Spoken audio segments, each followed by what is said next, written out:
శ్రీకాంత్ అనే rowdy sheeter వాస్తవంగా వాడు ఎవరితో కలిసి తిరిగాడో నెల్లూరు మొత్తానికి తెలుసు.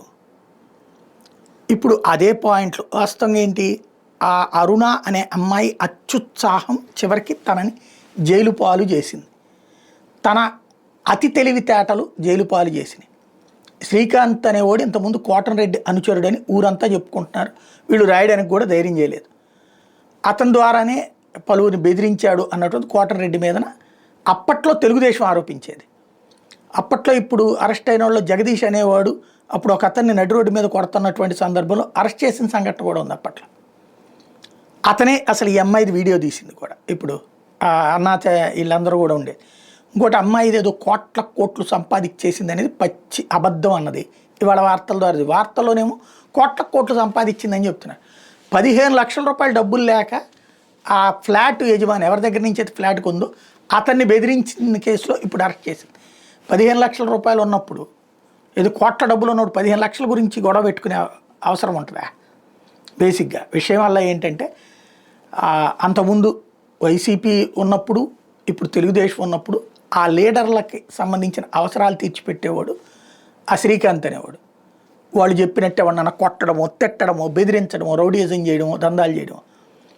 వీడు కొన్ని మడ్డలు చేశాడు, ఆ జగదీష్ అనేవాడు కొన్ని మడ్డలు చేశాడు, వివిధ నాయకులు కొన్ని మడ్డలు చేసిన కేసులో ఉన్నాయి.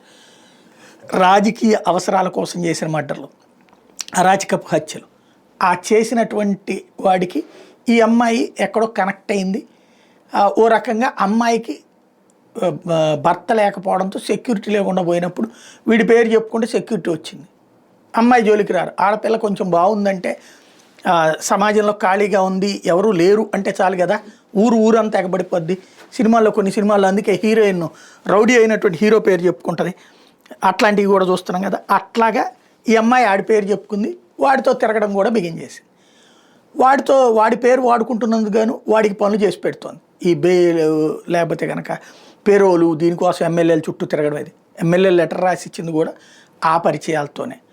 ఓవరాల్గా ఇందులో ఏకైక అత్తెలివితేటలు ఏంటంటే అమ్మాయి తనకి చాలా పెద్ద పలుకుబడి ఉందని ప్రొజెక్ట్ చేసుకునేందుకోసం పోలీసు అధికారులతో మాటలు, రాజకీయ నాయకుల యొక్క మాటలు అవన్నీ రికార్డులు చేసుకుంది.